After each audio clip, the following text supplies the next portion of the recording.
न्याय दर्शन के video lecture series में आज ये हमारी 5वीं वीडियो है। आज के हम इस लेक्चर में न्याय दर्शन में ब्रह्म विचार और कार्य कारण संबंधी विचारों के संबंध में चर्चा करेंगे। इससे पहले हम न्याय दर्शन के 16 तत्वों के और उसके 4 प्रमाणों की चर्चा कर आए हैं। आइए देखते हैं न्याय दर्शन के अनुसार ब्रह्म विचार।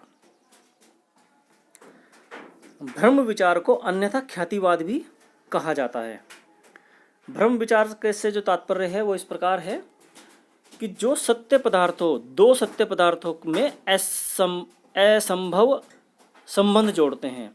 इसका मतलब यह है कि जैसे आपने किसी रस्सी को देखा और रस्सी को देखते ही आपने उसे सर्प समझा, यानी कि आपने उसे सांप समझ लिया। अब दो सत्य पदार्थ यानी कि सांप भी सत्य है और रस्सी भी सत्य है, और आपने उनके बीच में असंभव संबंध को बना लिया जो कि एक अयथार्थ ज्ञान था। और ये किसके आधार पर हुआ कि जो आपकी मेमोरी में जो सांप के स्मरण था कि वो ऐसा होता है, उससे आपने उस दृष्ट वस्तु के साथ संबंध बनाया जो आपके स्मरणात्मक ज्ञान के आधार पर हुआ। जो ब्रह्म विचार है वो ज्ञान लक्षण प्रत्यक्ष उसका आधार होता है ब्रह्म विचार का। और ये जो ब्रह्म विचार है और ये जो ज्ञान लक्षण प्रत्यक्ष जो आधार है, ये न्याय दर्शन के प्रथम प्रमाण प्रत्यक्ष दर्शन में अलौकिक प्रत्यक्ष का एक वर्ग है। ज्ञान लक्षण प्रत्यक्ष जो हमें ज्ञान है, उस ज्ञान को हमने उस रस्सी के साथ जोड़ा, उस सन्निकर्ष किया, तभी तो हमें सर्प की अनुभूति हुई। अगर हमें वो ज्ञान ना होता तो हमें सर्प की अनुभूति होती ही नहीं। न्यायवादी सांप और रस्सी दोनों को ही सत्य मानते हैं। इसलिए जो सबसे पहला पॉइंट है उसमें क्या लिखा है, दो सत्य पदार्थों का असंभव संबंध को क्या कहते हैं, ये अन्यथा ख्यातिवाद, ब्रह्म विचार। इस ब्रह्म विचार में कुछ विद्वानों ने बहुत सारे दोष भी देखे हैं। वो दोष दो तरह के हैं। वो क्या कहते हैं कि जो सांप है, न्यायवादियों ने उस सर्प को भी ज्ञान का विषय मान लिया है। दूसरा क्या कहते हैं, वो व्याख्या संतोषजनक नहीं हो पाती है इससे। भाई अगर सर्प भी सही है और रस्सी भी सही है तो इसकी जो व्याख्या करने के लिए उसे संतुष्टि प्राप्त नहीं होती। वहीं कुछ विद्वानों ने दूसरी तरह की बात कही है। क्या कही है, रस्सी व सर्प दोनों सत्य हैं। जब दोनों ही सत्य हैं तो उनका संबंध मिथ्या क्यों है? और इसका उत्तर जो है न्यायवादियों के पास नहीं है। तो ये जो अन्यथा ख्यातिवाद है, इस पर यहां पर विद्वान लोग प्रश्न चिन्ह लगाते हैं। इस सिद्धांत को वो पूरा सिद्धांत नहीं मानते, आधा अधूरा मानते हैं। तो ये न्याय दर्शन का ब्रह्म विचार है। जो ब्रह्म विचार है वो प्रत्यक्ष प्रमाण के अंतर्गत ही निहित है, जो कि ज्ञान लक्षण प्रत्यक्ष में समाहित है। इसका अलग से विस्तार से चर्चा नहीं की गई है, ये उसके अंदर प्रत्यक्ष समाहित करके रखा गया है ब्रह्म विचार को। आइए अब हम देखते हैं कार्य कारण संबंधी विचार, जिसे असत्यकारवाद विचार भी कहा जाता है। असत्यकार कार्य कारण संबंधी विचार के संबंध में न्यायवादी कहते हैं कि कार्य और कारण का सिद्धांत स्वयं सिद्ध होता है। कैसे है इसका सिद्धांत स्वयं सिद्ध? कि जो कारण होता है वह कार्य से पहले आता है। कोई भी कार्य हो उसका कारण जरूर होता है और वो उस कार्य से बिल्कुल तत्काल पहले ही आता है। आइए अब हम कारण का स्वरूप देख लेते हैं, उसकी कुछ विशेषताएं देख लेते हैं क्या क्या है। कारण जो है वो पूर्ववर्ती होता है, यानी कि कार्य से पहले आता है तो वह पूर्ववर्ती है। ये भी दो तरह का है, एक नियत एक अनियत। जैसे वर्षा होनी है तो बादल आएंगे ही आएंगे, वो नियत है। और अनियत क्या है कि जब वर्षा आएंगी तो बच्चे हो सकता है खुश हों और हो सकता है ना खुश हों, तो वह अनियत पूर्ववर्ती कारण हो गया। नियतिता कोई भी कार्य हो उसमें कारण जरूर स्थित होता है। अनौपधिकता, अनौपधिकता का मतलब यही है कि जो भी कारण और कार्य होता है इसके बीच में कोई शर्त नहीं होती।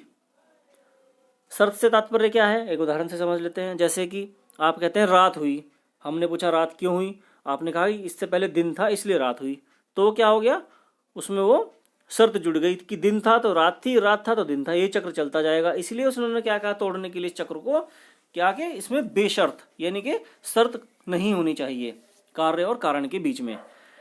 तात्कालिकता भी इसका एक विशेषता है। क्या है कि कोई भी कार्य घटित हुआ तो उस कार्य से जो तुरंत पहले जो तथ्य थे वही उसका कारण थे।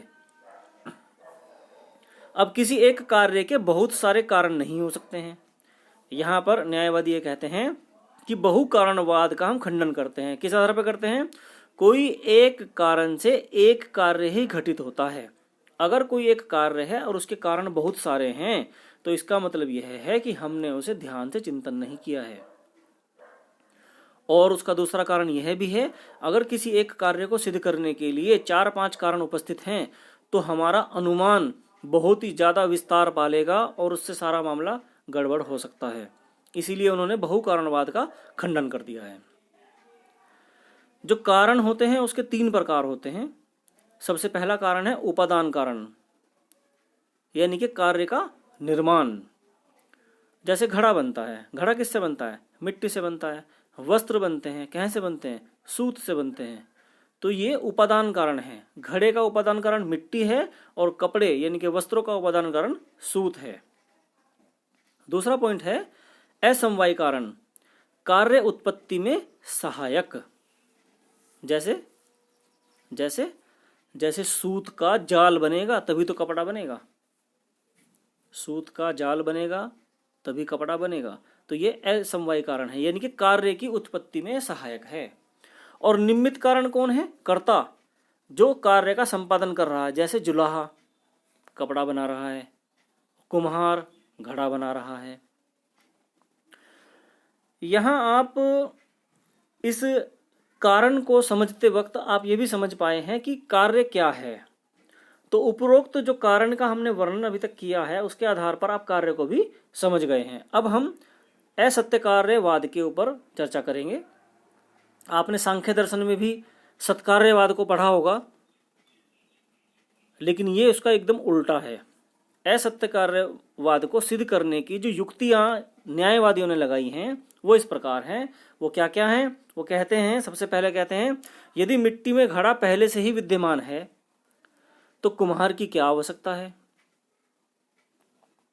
वो कहते हैं कि भाई कार्य और कारण में संबंध है, और उन्होंने पहले भी कहा है कि यह स्वयं सिद्ध होता है। अगर ये स्वयं सिद्ध है तो कुम्हार की आवश्यकता क्या है।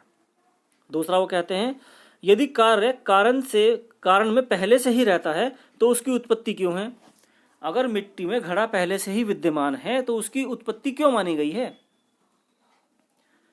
तीसरा वो कहते हैं कार्य कारण में निहित है तो भेद क्यों है।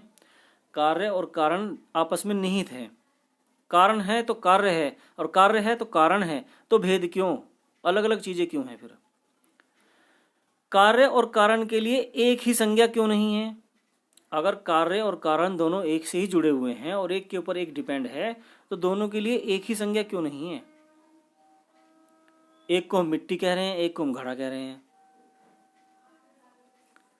पांचवें पॉइंट वो कहते हैं दोनों से एक ही प्रयोजन की पूर्ति होती है। भाई जब कार्य और कारण दोनों एक ही हैं तो दोनों से एक ही प्रयोजन की पूर्ति होनी चाहिए। जबकि मिट्टी अपनी मिट्टी का कार्य करती है, घड़ा घड़े का कार्य करती है। सिक्स्थ पॉइंट पर वो कहते हैं कार्य व कारण के आकार, कार्य और कारण दोनों के आकार में विभिन्नता है। मिट्टी पाउडर के रूप में होती है, घड़ा एक बर्तन के रूप में होता है, उसके अंदर जल भी हम डाल सकते हैं, तो दोनों के अंदर विभिन्नता भी हो गई है। तो असत्कार्यवाद में क्या कहते हैं वो कि कार्य कारण के अंतर्भूत नहीं है। जैन, बौद्ध व मीमांसा भी इसी को मानते हैं।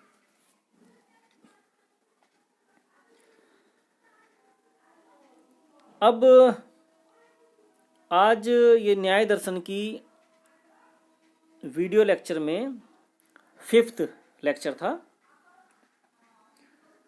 आगे हम आत्मा संबंधी और ईश्वर संबंधी न्याय दर्शन के अनुसार विचार करेंगे। आशा करता हूं कि आज की हमारी इस वीडियो के से आपने ब्रह्म विचार और कार्य कारण संबंधी जो विचार हैं उन्हें अच्छे से जान लिया होगा। आपके प्रश्न पत्र में अलग से भी एक क्वेश्चन आ सकता है कि न्याय दर्शन के अनुसार असत्य कार्यवाद को समझाइए उदाहरण सहित।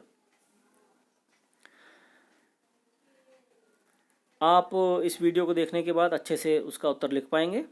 वीडियो देखने के लिए बहुत बहुत